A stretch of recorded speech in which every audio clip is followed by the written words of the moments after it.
Hey guys, this is Simon with Caddis Fly Shop, an Oregon fly fishing blog, showing you this little yellow Sally that I've done here.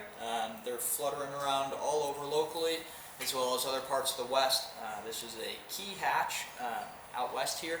Makes a great searching pattern midday because the Sallies a lot of times are out doing their thing when it's pretty warm and there's not a lot of other things going on. So I personally love to use a small Sally as a searching pattern, especially if I'm on a little creek. It's a very attractive bug that's medium size. It's a good meal for a small trout, and they generally don't pass it up. So you can kind of dap it on the water and skate it. They're kind of clumsy flyers, but this is tied on a Ahrex hook. It's got a parachute. It's kind of realistic, but also kind of pretty simple to tie. So we'll show you how it's done. Taking a close look at this fly here. It's pretty simple. It's just a dub body. You get the classic red butt on the Sally, a sulphur yellow dub here. But this is Mallard flank right here, pulled back on itself to make these wings tucked back here. Sallies, a lot of time when they're on the water, they actually do have their wings tucked back that way. So that's why we did that. And then you can tell here, just standard legs, hackle. This one's pretty heavily hackled, so it's going to float real high. You don't need to make the hackle this tall, but around here we totally need that in our quicker water. So we'll get to it and show you guys how it's done. So we have an Ahrex 501, number 12. It's about the size of a Tiemco 100, size 14. I chose the Ahrex because it has a little bit bigger gap, but even though this is a 12, it's about the same length as a 14, and that's what matters. This also has a very stout wire, very strong, and there's a place I have in mind where you need that, and it gets a good Sally hatch. So that's kind of why I'm tying it on this over that Tiemco hook, just because I trust this hook just a little bit more, and I think they look pretty. So what we're doing here is this is some fine and dry dub in red, that classic little red hot spot on the back of a Sally we're sticking on back here. And so right to the hook bend right here. Don't need it too big. You know, Sallies are really little, so less is more. And then this is Microfine dry dub in sulphur yellow, and we're just going to do a thin noodle of this.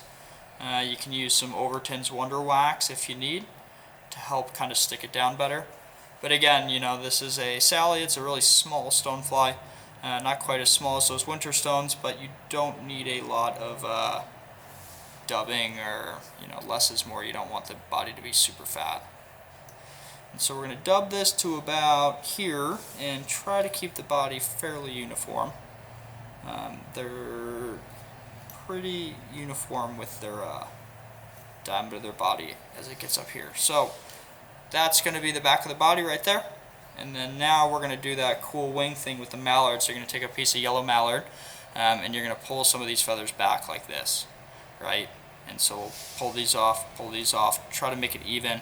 And then what we do is we're actually going to pinch this down and rotate. So it's actually going to be like this. I'm going to pinch and rotate, and this is how we're going to create the back of this. So I'm going to tie it in a little bit short first, knowing it's short, and then don't pull it down too hard, and then we can kind of slide it back. And we're going to want to slide it just past the hot spot on the butt. And then we'll clamp it down. Depending on the piece of Mallard, you might have to use resin. This one is kind of nice. I didn't have to use it. So I'm going to make a couple wraps up here to fully secure it before I snip this off. Like I said, luckily I don't think we're going to need any resin here. Don't snip too close. If you do, the whole thing will come undone. You got to leave a little notch back there. But that looks fine to me. I mean, it's just a tiny little bit kind of sideways. But if you do need, I'll show you for those of you who might get a weird feather. You're just going to want to do like a little dot of UV resin or glue, and that'll just kind of hold the feather down here. It'll help keep it together a little bit too. But these feathers are surprisingly durable, despite being pretty delicate looking. Okay, so now we're going to take just a little bit more of this dubbing and put a tiny little bump right here in front of this. If you don't do this, you end up with like a weird little spot in front of where you put the wing in. So we're going to do that right here. And then now we're going to take some widow's web.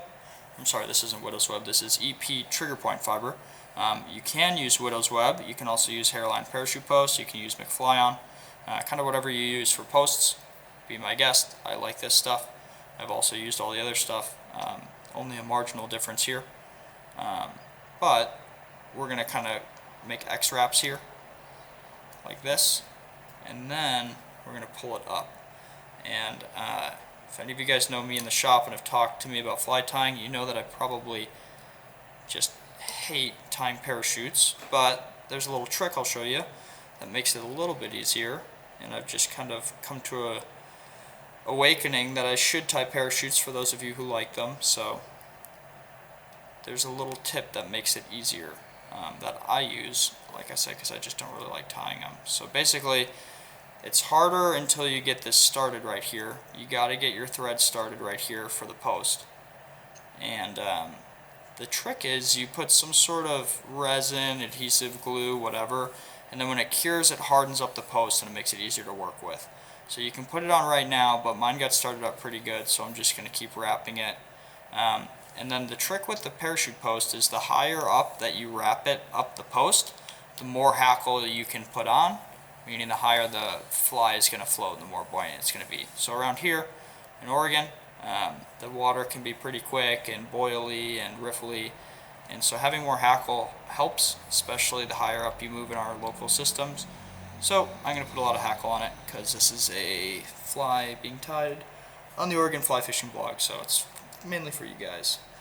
So now that we have this post done, the little trick that I have here is take a little bit of this Solarez bone dry. You can use glue. I like this just because it's not as smelly and it cures with the light, kind of, so if I have excess I can wipe it off and whatnot. So we're going to put a little bit on there, and then we'll zap it with the light right here, and that'll cure that whole post up. So now when I'm wrapping on it, I actually have something like stiff and hard to wrap on, so it makes it way easier. So now we're going to put some legs in. This is Barred Sexy Floss, size small, in yellow from Montana Fly Company. Big fan of these legs, pretty durable. They just look really good. I don't know how much the fish really care, but I like how they look. They make pretty flies. And they come in a wide range of colors. We recently just got every single color of them in the shop. So we got purples and reds and pinks and all sorts of kind of cool different colors. So if you like these and you haven't seen that, be sure to check out the leg section in the shop. So now that we did that, this is kind of how we're going to tie this in here. We need to put a little bit of, actually we need to put our hackle in. So this is light ginger from Whiting, and we're going to pick some of these off right here and tie it in right where we have the legs tied into. And you're going to want to leave like a little stalk right here to work with, a little bit of this quill. That'll just make your life a little bit easier. So then we have to trim the front of these legs off, and we will dub the body, wrap the rest, and then we'll be done. So this is a great searching fly in the summertime. Sallies are kind of out doing their thing sometimes when it's pretty hot and nothing else is happening. So especially if you're in a little creek, a Sally is a lot of times my go-to searching fly in the summer. And every once in a while you can catch like a pretty big Sally hatch, where like all the Sallies are kind of migrating together, out doing their thing. So especially when that's happening, you want to have a Sally on too. I've caught a pretty serious lime Sally hatch one time, and it was pretty crazy, and the fish totally keyed in on them. So as much as Sallies can kind of go unnoticed for a lot of people, they do make up a large portion of summer trout lunch menu. So now that we have this body dubbed, before you wrap the before we wrap the post, we will bring our thread onto it, and then we're just going to wrap all the way up and then back down, and then we will snip it off and be done. So again, we like to have a lot of hackle here, so I'm kind of running through it a couple times, and then you bring the feathers all the way down, a couple wraps around the bottom secures it. Then we're going to pull the fibers and the legs back and bring our thread to the eyelet, we'll whip finish and be done. So now that we move the thread to the front by this eyelet. We're going to kind of pull everything back and whip finish a couple times. You want to do a good whip finish, but I always will hit the head of the fly with UV resin to be safe. So I'm going to leave a little bit of this post as reference point to see, and then we are going to snip this feather off back here. And then you have your parachute, Sally, and then we are going to hit it with just a little bit of resin right here for added peace of mind. So you can get all this stuff online at caddisflyshop.com. If you like the videos, we post them fairly often, so you can subscribe. Any comments you can leave below, critiques, questions. If you have a story of a crazy Sally hatch, you can tell us about it, whatever. And then, yeah, you can get all this stuff online at Caddis Fly Shop, and you can read the whole report at OregonFlyFishingBlog.com. We also have an Instagram with all sorts of content for you guys, so check it out. Thanks.